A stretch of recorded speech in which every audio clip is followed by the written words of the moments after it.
president of Venezuela, Nicolás Maduro, congratulated the people for the wide participation in the elections of justices of communal peace and called for a new popular consultation in 2025. At least 20 Palestinians, among them women and children, were killed in a recent Israeli attack on a United Nations school in Khan Yunis. And South Korea's ruling party president Han Dong-hoon resigned on Monday amid growing political conflict following an impeachment motion in the National Assembly to remove President Yoon Suk-yeol.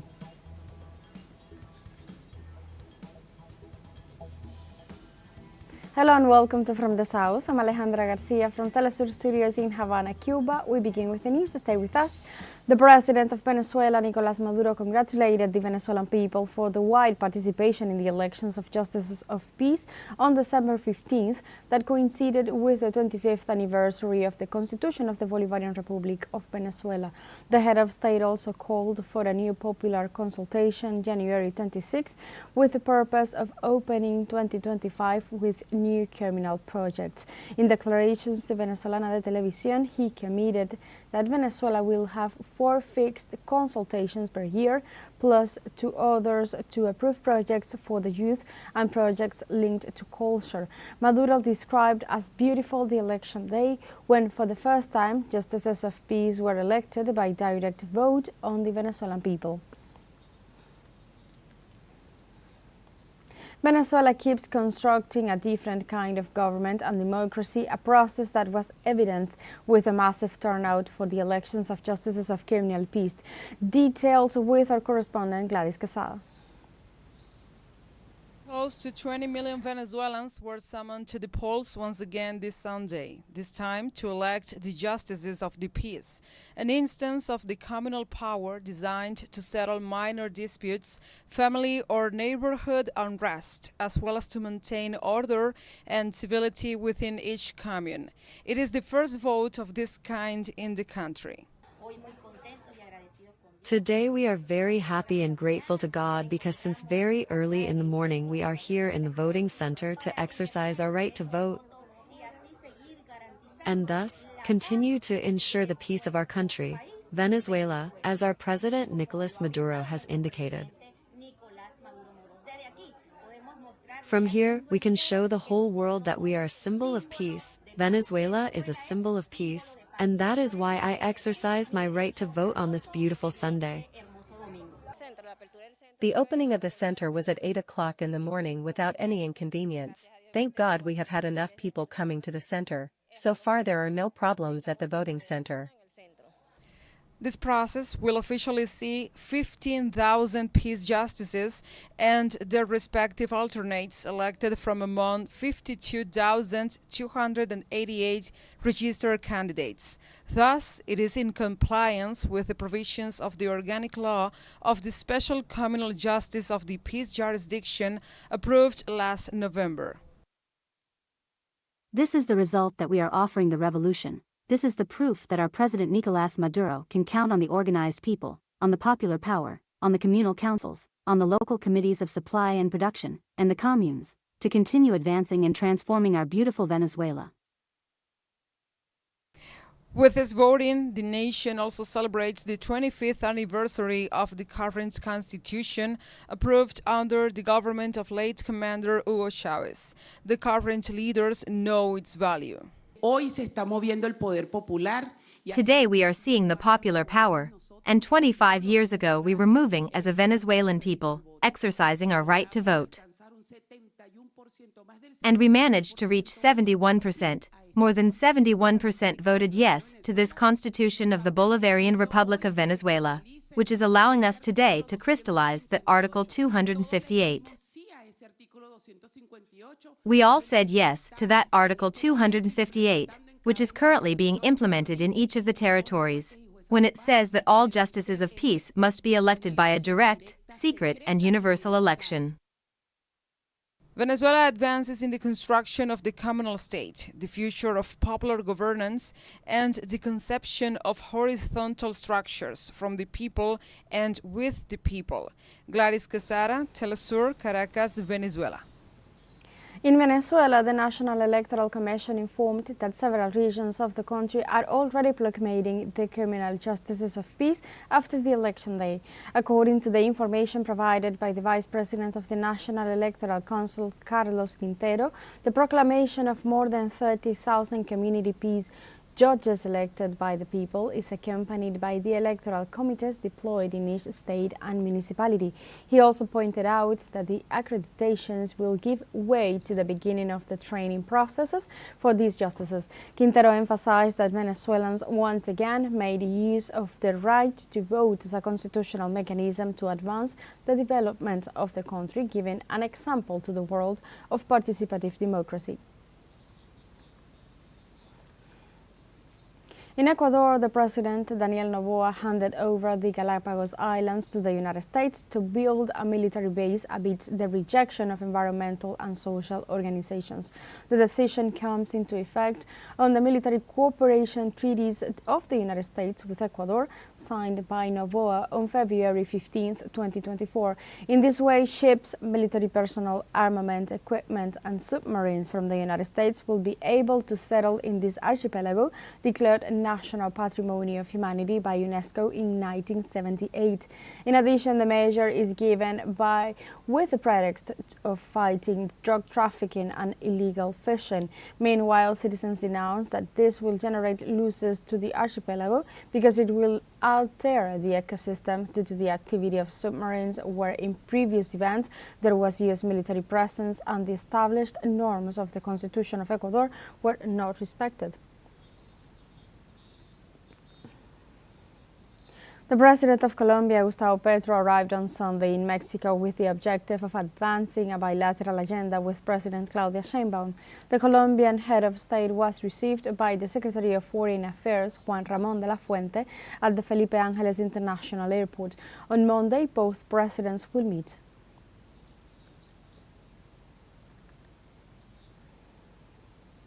Canadian Finance Minister Chrystia Freeland, long Prime Minister Justin Trudeau's most powerful minister, has announced she's resigning from the cabinet.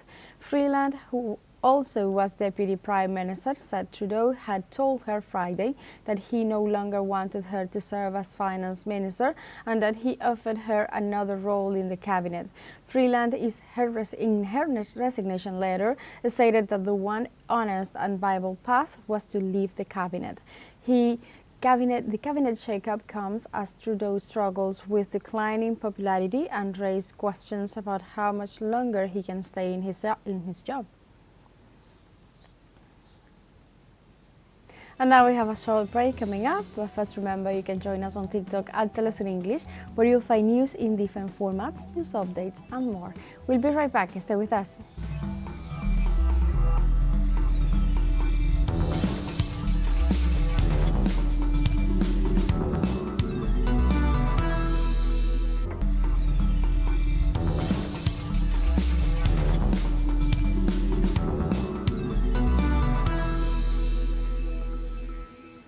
Welcome back to From the South. German Chancellor Olaf Scholz lost Monday the confidence motion in the German Federal Parliament, Bundestag, which officially opens the way to early general elections next February 23rd. This motion puts a definitive end to the weakest coalition government in Germany in recent decades. Of the 717 votes cast, 207 members of the parliament backed Scholz, 394 voted against and 116 abstained. Scholz management has been strongly questioned by both the opposition and his own allies. As the election date approaches, Germany is entering an election campaign that promises to be short, intense and decisive, with a high level of uncertainty about the country's political future.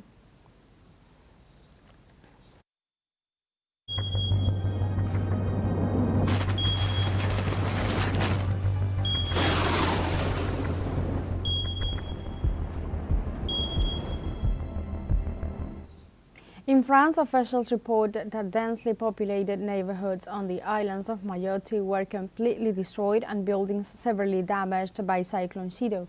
The total number of deaths is still unknown, and it could be several days before the official toll is known. According to the French Weather Service, Chido's winds hit the island at more than 220 kilometers per hour, making it a Category 4 hurricane, the second strongest on the Saffir-Simpson scale.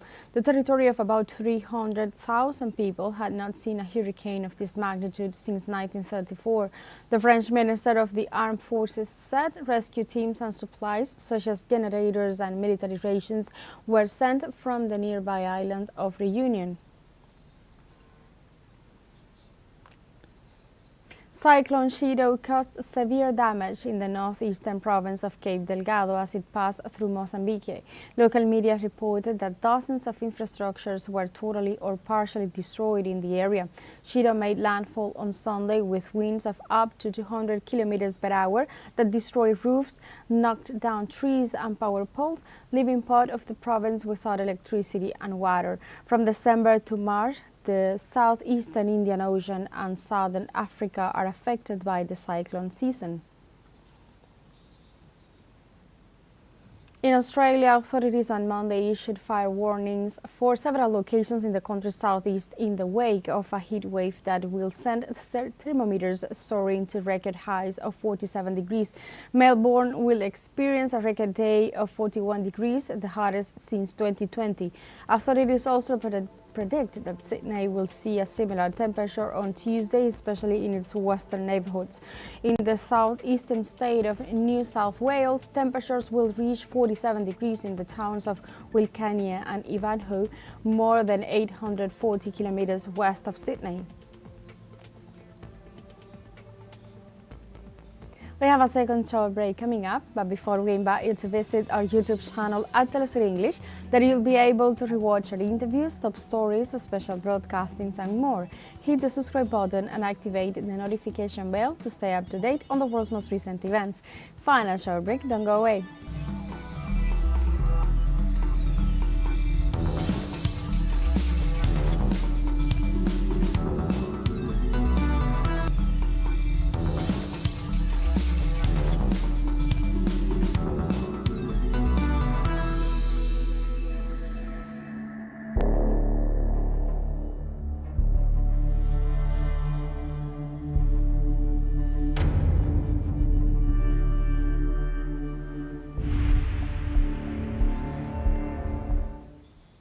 Welcome back to From the South. The Israeli regime once again targeted a United Nations safe haven school in the Gaza Strip. At least 20 Palestinians, including children, were killed in the attack and several were wounded. The Wafa news agency reported that the Israeli army shelled the Ahmed bin Abdul Aziz school run by UNRWA, which was sheltering displaced families in southern Khan Yunis. According to testimonies, the building was full of children. The attack followed an assault on a school in northern Beit Hanun, in which 43 people were killed, and another on a civil defense post in which Al Jazeera cameraman Ahmed Al-Low and 5 rescue workers died. At least 44,976 civilians have been killed by Israel, and more than 106,000 have been wounded since the beginning of the genocide in Gaza in October 2023.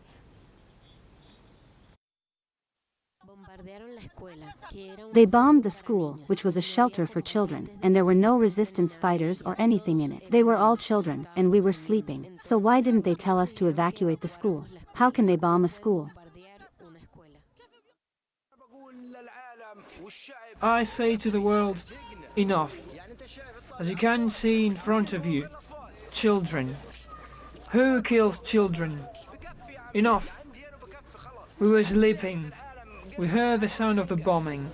Our houses shook. All the martyrs are civilians and children, as you can see. There are children with severed heads and torn limbs. Israel deliberately kills children. It does not kill soldiers or resistance fighters.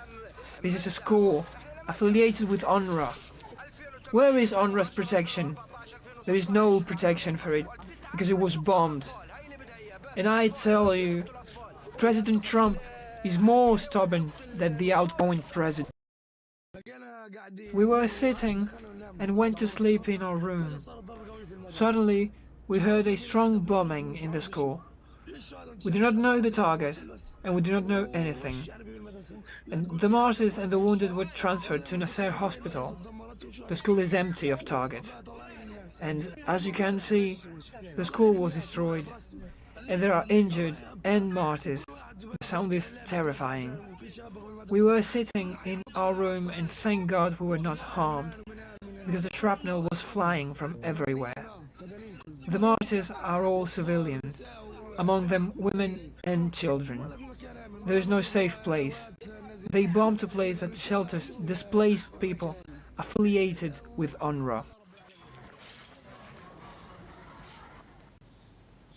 This Sunday, the Israeli regime approved a plan to increase the number of settlers in the Syrian Golan Heights, illegally occupied since 1967. The decision comes days after seizing more Syrian territory following the overthrow of President Bashar al-Assad and the seizure of power in Damascus by extremist factions.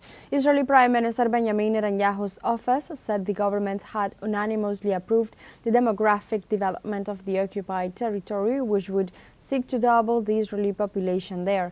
The new plan applies to the part of the Golan Heights that Israel has occupied since 1967 and where some 31,000 settlers live in dozens of illegal settlements.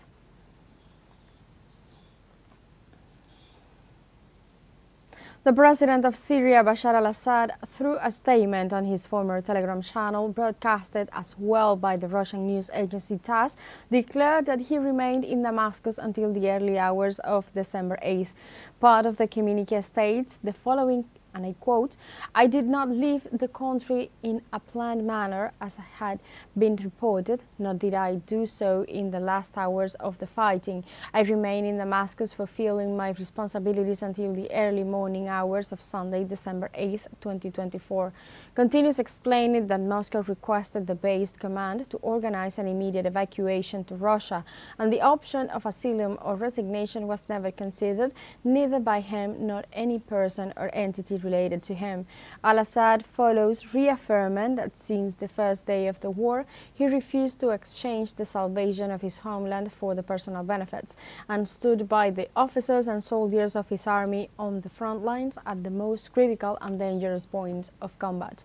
Al-Assad finished by saying, and I quote, "This does not imply in any way a renunciation of my national and authentic belonging to Syria and its people. My commitment to Syria is unwavering regardless of any position of circumstance and is filled with hope for the return of a free and independent Syria." End of the quote. On Monday, South Korea's ruling party president Han Dong-hoon resigned. The leader of the People Power Party did now announce his resignation amid growing political conflict following an impeachment motion in the National Assembly to remove President Yoon Suk-yeol. Han initially assured that he would continue to serve, but his stance changed after 5 members of the party's Supreme Council expressed their intention to resign. A serious political crisis erupted in the country after President Yoon Suk-yeol declared the imposition of a short-lived martial law last December 3rd.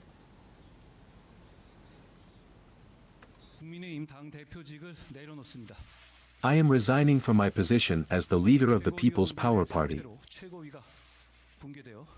The resignation of the Supreme Council members has destroyed the Supreme Council, making it impossible for me to carry out my normal duties as the leader of the party.